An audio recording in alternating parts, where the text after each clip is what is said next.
Welcome back, coaches. Another day to talk about coaching and hopefully coaching at a high level, but you got to start somewhere. I am now in Salt Lake City, Utah. Okay, technically Draper, Utah, but we're in Greater Salt Lake. And with a longtime friend of Chief Pigskin, Coach Cody Gardner. Coach, thanks for having us back again. Yeah, I'm excited, man. It's great that you made the trip out. I know it's beautiful, but it's a long drive. I've done it a couple times. It's a bit of a ways, man, but totally worth it to visit such a championship program. Coach is the defensive coordinator at Corner Canyon High School, and they're ranked 15th in the nation. So they play football at a very high level. But we're going to ask Coach to come back a few levels for us and teach us newer coaches something. And this is a concept, actually, Coach, I went a long time in my career kind of feeling like, yeah, I know what this is, but not really diving in. So what we're going to ask Coach to explain is, what is the difference between sky and cloud coverage? Generally speaking, when people are referring to cover three, generally speaking. But not just that. So he's going to teach us briefly what that is, but hopefully he has a moment to say, okay, what would be the advantage of carrying both? Well, why would I need both? If Coach and I were joking around before the show, I usually run like one scheme, and Coach runs the opposite of one. More than anyone I know. We're always joking about that. But so this is the perfect guy for us to learn from. So he's going to teach us sky versus cloud, and then when and why we might want to use one versus the other. Yeah, great, Coach. So, we're football coaches, right? And I joke around that we hit our heads into stuff, right? It's got to be simple, right? And I think like the stress of the game and the intensity of the game, like we want our language. Words matter, right? Like words matter, language matters. So like when you say sky or cloud, and we even have a Betty call, it's a way to define our flat defender. Whether it's cover 2, cover 3, whatever it is, if we say, hey, we're playing sky, this S is safeties down in the flat, okay? Cloud, corners in the flat. Excuse me. Betty would be a backer in the flat, and then we'd have one deep half or third player behind them. But essentially, it's just a way for us to quantify who has flat, who has force. And there's a lot of different reasons why you'd want to do all three in our book. We're 3-4. So like on the backside of trips, and I'm sure you guys have all heard quarter, half. Okay, so we're playing quarters to the trip side. Whatever your version of quarters is, whether it's a match, zone match, man match, country cover 4, it doesn't matter to me. But the back half, because we're a 3-4 and we essentially have 3 players, we have an overhang, we have a corner, we have a safety. Well, I don't need 3 guys for 1 receiver. Okay, so I have some choices to make, right? And there's pluses and minuses to everything. I think it's well documented that, there's 11 players, but there's 14, 15 areas on the field that an offense can attack. And so we have to make choices. There's trade-offs. Well, we can be really strong here. We're not as strong there, right? So the ability to play half-field coverage with those guys, allows us to dictate what we're conceding, if that makes sense, right? So we'll go through a little bit on Huddle Playbook about kind of what our choices are and then why sometimes there is really no choice. But we want to effectively communicate it that way, which happens. I thought I was down. You have none of a pit in your stomach when you see both your DBs run to the flat and a receiver runs right by them. I probably should have cut a clip of that this year, but it happens, right? And so, and that's a communication problem. That's not a talent problem. That's not a desire problem. That's not a football IQ problem. That's poor communication, right? Because we've built that language in. And so we're going to hop in here right here. We've got a trips formation. We're playing country cover 4 to the trips. So nickel defender, our Sam is playing the flats. We've got 2 DBs in their quarters.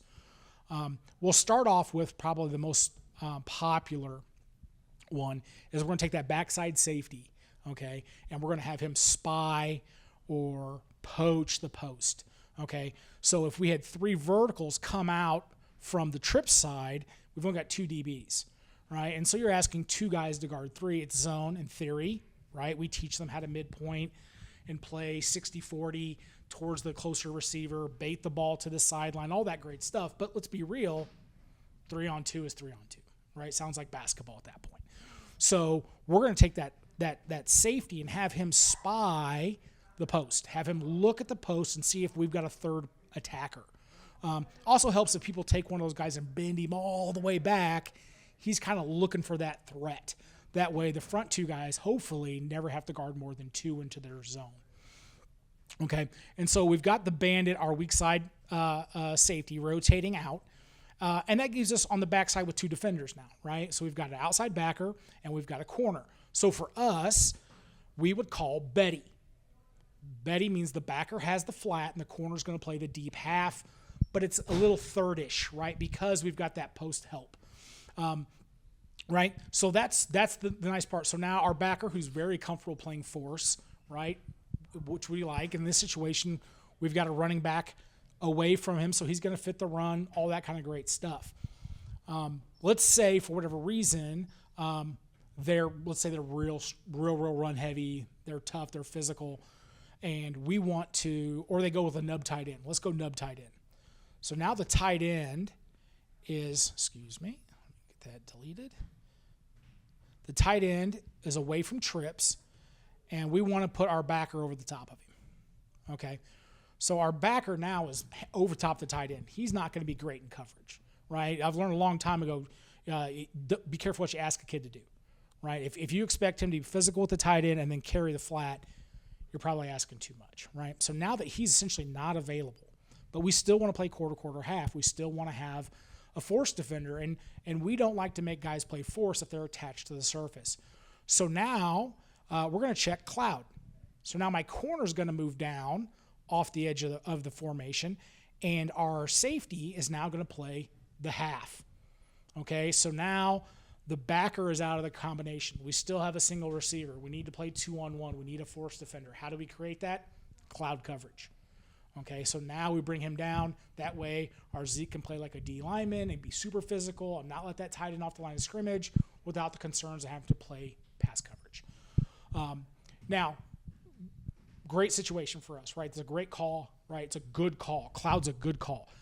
But what if your corner's a corner and he's not super physical, right? Well, then we'll call Sky, right? Now we can switch him. So we take the corner, who's probably maybe not as physical as the safety, and we'll get the safety down in the box, right? And let him fit, right? And that way, again, we're not asking the kid to do something he's not going to be successful with, right? And so, that's a great thing, right? So now here's where the fun comes in, right? So we have all these cool stuff lined up, right?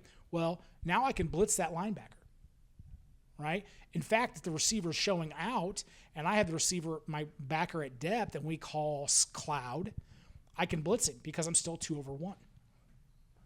If I want my corner to blitz, I can now play Betty, blitz my corner. Safety has the deep half. I want to blitz a safety. I can call Betty, and the corner knows that he's got the deep half because the safety's blitzing. So it allows us to maintain a force defender, a 2-on-1 to the solo, especially because so many people will isolate their best player over there, make you have to defend them. And so, yeah, that's the reason we love that cover 2 is because, one, we get to be physical with the receiver, right? Whether it's a tight end or it's an off receiver, we can now put somebody outside leverage, their hands on him, their eyes into the quarterback. It takes away quick game. We have help over the top. Any reason we can be physical, like that we're going to talk about later, is that whenever we can be physical, especially even at the corner spot. Like, I know a lot of the offensive guys talk about make the corner tackle or but your receiver still has to block, right? And quite frankly, I've met corners that can tackle. I don't know if I've ever met a receiver that truly loves to block, right? Their idea is just throw me the ball, right? So I think some of that's a little bit hyperbole, coach speak, and so we like to force the issue, right? And plus, like, we preach physicality. And that's not like we preach physicality to 7 of our players. It's all 9. And so being able to play this coverage and letting a cornerback who thinks he's tough play like a linebacker, they love it. And then anytime you talk corner blitz or safety blitz, you have the kid's attention, right? Or any kind of blitz. So having that flexibility to play that support without having to play man and being, and making a dude on a dude. That's why we love cover 2 into the boundary for sure. And that right there is exactly why I travel to meet great coaches. I've often said traveling has been incredibly humbling for me because coaching has been something I've worked very hard to be good at. And as I travel, I continue to run into men that are doing the same job I'm doing, but doing it at a higher level. It's humbling. I think it's good for me. But it's awesome to see how many guys are coaching this game at a high level. If you want to see Coach Gardner's full presentation on hard corners that are playing like either cover 2 or like cloud type coverages, you can see that. That link will be below for members. Otherwise, meet us back here, same time, same place, to talk more coaching next week.